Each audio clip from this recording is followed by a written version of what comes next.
This is not the story of a random stranger who picked the wrong house to target.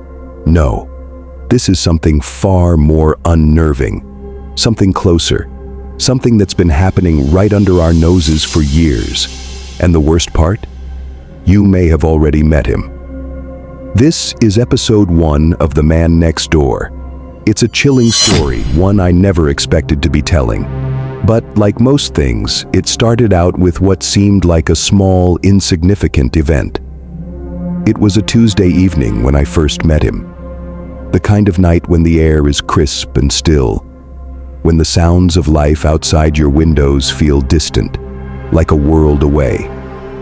I had just finished my late shift at the local diner, exhausted but ready for the comfort of my quiet apartment. A warm shower, dinner, maybe a glass of wine. Nothing unusual, but as I parked my car and made my way to the front door of my building, I couldn't help but notice a man standing across the street at the edge of the sidewalk. He was just standing there, looking at the ground, not walking, not moving, just standing.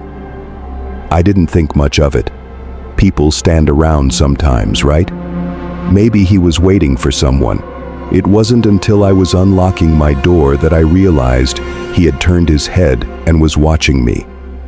Not in a casual way, not like someone who happened to glance in my direction. No, this was different. He was watching me intently, as if he was waiting for me to notice him.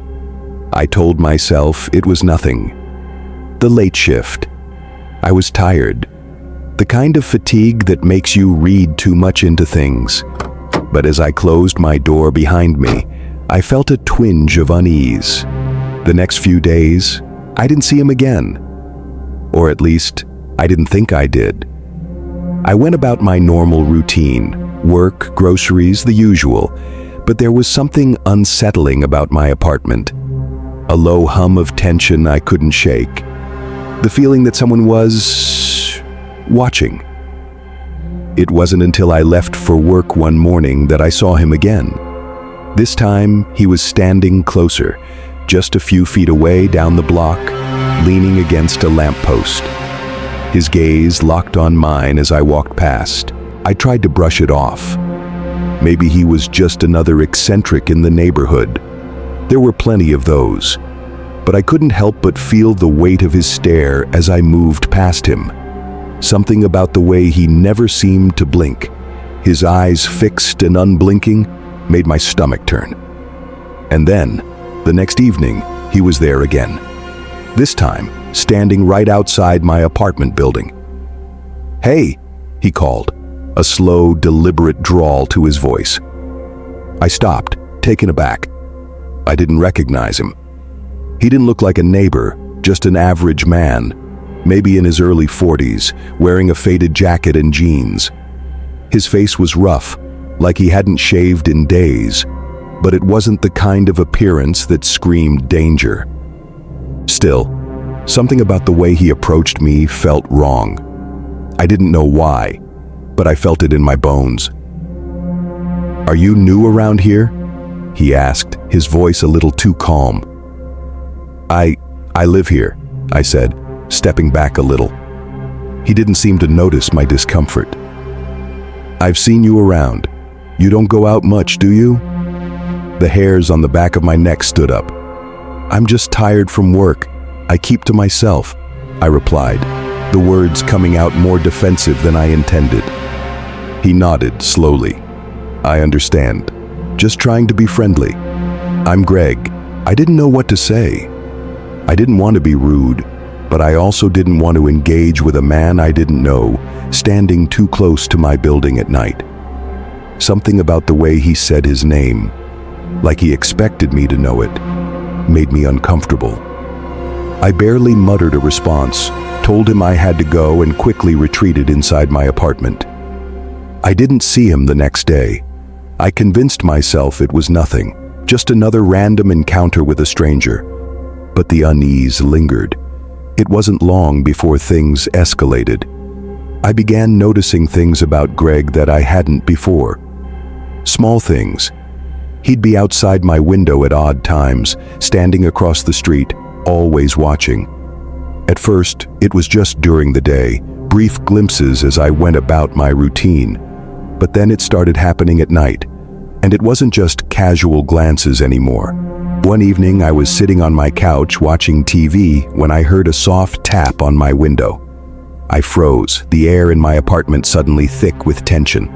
Tap, tap, tap. I couldn't move. I wasn't sure if I even wanted to look, but then I did. There he was, Greg. Standing outside my window, his face pressed against the glass, his eyes were wide open, fixed on mine. I could barely breathe as I stumbled back, my heart racing. How long had he been standing there? How long had he been watching me without me noticing? The fear gripped me, and for the first time I felt utterly helpless. I wanted to call the police, but the thought of making a scene, of getting involved, paralyzed me. The next few days were the same. He was there, always watching, always waiting. I began changing my routine, taking different routes home, avoiding my usual spots around the building, but it didn't matter. He always seemed to know. I started feeling like a prisoner in my own home. Then came the night when things took an even darker turn. It was after midnight, and I was in bed, trying to sleep despite the gnawing fear that had settled in my chest. That's when I heard it. A knock. Soft, almost hesitant at first. I tried to ignore it, telling myself it was just the wind, or maybe a neighbor with a question. But then, the knock came again, louder this time. My heart started pounding as I slowly got out of bed. I went to the door and peeked through the peephole. It was him, Greg. He was standing there, his face unreadable. For a moment I thought I might faint. He spoke softly, his voice muffled through the door. "I just want to talk." I didn't say a word. I couldn't. He knocked again, harder this time. "Come on, I know you're in there. You're not alone, are you? It's late. You're probably scared." I felt a surge of panic. I could feel my heart thumping in my chest as I backed away from the door, but my feet felt frozen. What was he going to do? What did he want? My mind raced through 1,000 scenarios, none of them good. Suddenly, I heard the unmistakable sound of him walking away. The knocking stopped. For hours I lay in bed, too terrified to move, listening for any sound, waiting for him to come back.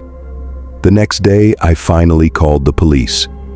When they arrived, they seemed concerned but nonchalant, as if this kind of thing happened all the time. They took down the report, but when they checked the area around the building, there was no sign of Greg, no evidence, no trace of anything unusual. I was told to keep an eye out and report anything else if it happened. But it didn't stop. Day after day, night after night, Greg was there, always watching, always waiting.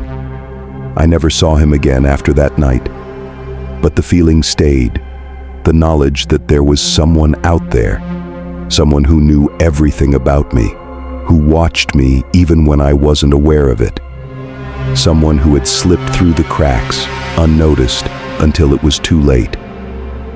It's been a year now, and I still live in that same building.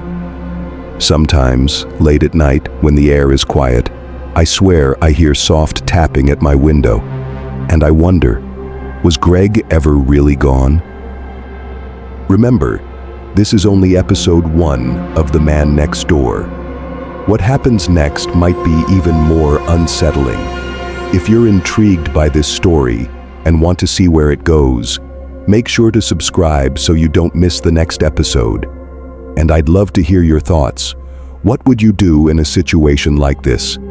Drop your opinions in the comments below. Stay tuned, because the story is far from over.